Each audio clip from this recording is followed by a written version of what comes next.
Assalamualaikum warahmatullahi wabarakatuh. Di sini saya akan menjelaskan materi bahasa Indonesia yang berjudul Menganalisis Sastra Melalui Kegiatan Menyimak.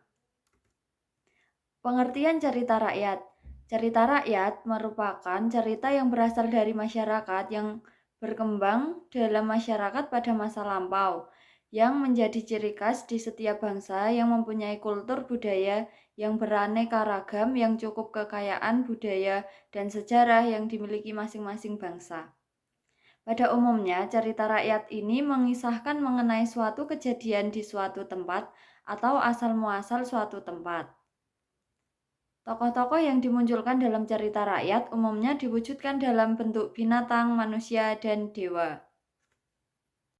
Selanjutnya, ciri-ciri cerita rakyat. Yang pertama adalah cerita rakyat disampaikan secara lisan, yang kedua disampaikan secara turun-temurun, yang ketiga tidak diketahui siapa pertama kali membuatnya, yang keempat kaya nilai-nilai luhur, yang kelima bersifat tradisional, yang keenam memiliki banyak versi dan variasi, yang ketujuh mempunyai bentuk-bentuk klis dalam susunan atau cara pengungkapannya. Adapun fungsi-fungsi cerita rakyat yaitu sebagai berikut. Yang pertama, fungsi sarana hiburan yaitu dengan mendengarkan cerita rakyat seperti dongeng, mite, atau legenda. Kita seakan-akan diajak berkelana ke alam lain yang tidak kita jumpai dalam pengalaman hidup sehari-hari. Yang kedua, fungsi sarana pendidikan, yaitu pada dasarnya cerita rakyat ingin menyampaikan pesan atau amanat yang dapat bermanfaat bagi watak dan kepribadian para pendengarnya. Yang ketiga, fungsi sarana penggalang rasa kesetiakawanan di antara warga masyarakat yang menjadi pemilik cerita rakyat tersebut. Yang keempat, fungsi lain lagi dari cerita rakyat adalah sebagai pengokoh nilai-nilai sosial budaya yang berlaku dalam masyarakat. Dalam cerita rakyat, terkadang ajaran-ajaran etika dan moral bisa dipakai sebagai pedoman bagi masyarakat. Di samping itu, di dalamnya juga terdapat larangan dan pantangan yang perlu dihindari. Cerita rakyat bagi warga masyarakat pendukungnya bisa menjadi tuntutan tingkah laku dalam pergaulan sosial. Unsur-unsur cerita rakyat ada dua, yaitu yang pertama adalah unsur intrinsik, yang kedua adalah unsur ekstrinsik. Berikut penjelasannya. Unsur intrinsik yang pertama adalah tema.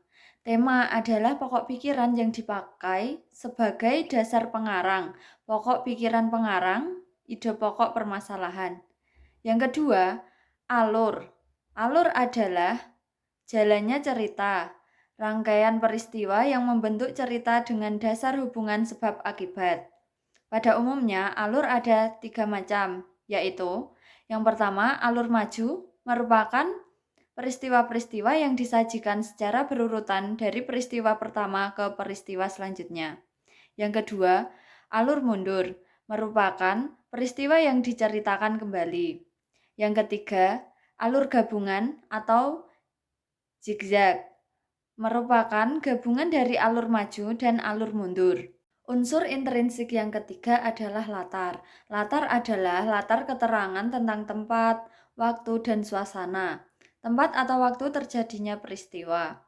Latar ada 3 macam, yaitu yang pertama latar tempat lokasi atau bangunan fisik lain yang menjadi tempat terjadinya peristiwa-peristiwa dalam cerita. Yang kedua, latar waktu atau masa tertentu ketika peristiwa cerita itu terjadi. Yang ketiga ada latar suasana. Latar suasana adalah salah satu unsur intrinsik yang berkaitan dengan keadaan psikologis yang timbul dengan sendirinya bersamaan dengan jalannya cerita. Suatu cerita menjadi menarik karena berlangsungnya dalam suasana tertentu. Unsur intrinsik yang keempat adalah tokoh dan penokohan. Penokohan adalah lukisan watak pelaku. Cara pengarang menggambarkan watak tokoh. Istilah tokoh menunjukkan pada orangnya, pelaku cerita, sedangkan penokohan menunjukkan pada sikap kualitas pribadi tokoh. Dilihat dari fungsi penampilan tokoh dalam cerita, tokoh dibedakan atas dua, yaitu yang pertama tokoh protagonis adalah tokoh yang berfungsi memberikan simpati, empati, melibatkan diri sendiri secara emosional terhadap tokoh tersebut. Tokoh yang disikapi demikian disebut tokoh protagonis. Yang kedua yaitu tokoh antagonis. Tokoh antagonis adalah tokoh yang berfungsi menimbulkan konflik dan berposisi dengan tokoh protagonis. Yang kelima yaitu sudut pandang. Sudut pandang kedudukan pengarang dalam cerita, cara pandang pengarang. Setiap pengarang memiliki sudut pandang penceritaan yang berbeda. Ada yang menggunakan sudut pandang penceritaan orang pertama yaitu aku atau saya. Ada yang menggunakan sudut pandang cerita orang kedua, kamu atau kau. Dan ada juga yang menggunakan sudut pandang orang ketiga yaitu ia, dia, atau nama orang. Yang keenam yaitu amanat. Amanat adalah amanat yang disampaikan oleh pengarang. Selanjutnya, unsur ekstrinsik. Unsur ekstrinsik adalah unsur yang berada di luar karya sastra atau cerita, namun turut menentukan bentuk dan isi suatu karya atau cerita. Unsur-unsur ekstrinsik cerita rakyat yaitu agama, politik, moral, aliran pengarang, psikologi, sejarah, sosial, budaya, dan lain-lain. Kesimpulannya yaitu menganalisis karya sastra melalui kegiatan menyimak merupakan proses pembelajaran yang penting untuk menumbuhkan apresiasi, pemahaman, dan kemampuan berpikir kritis terhadap karya sastra. Melalui kegiatan menyimak, siswa dapat memahami unsur-unsur intrinsik dan ekstrinsik dalam karya sastra seperti tema, tokoh, alur, latar, serta nilai-nilai kehidupan yang terkandung di dalamnya.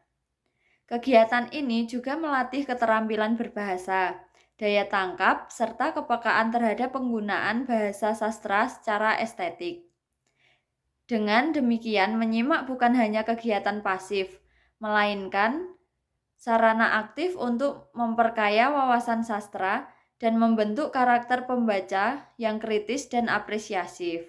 Itu tadi penjelasan materi dari saya.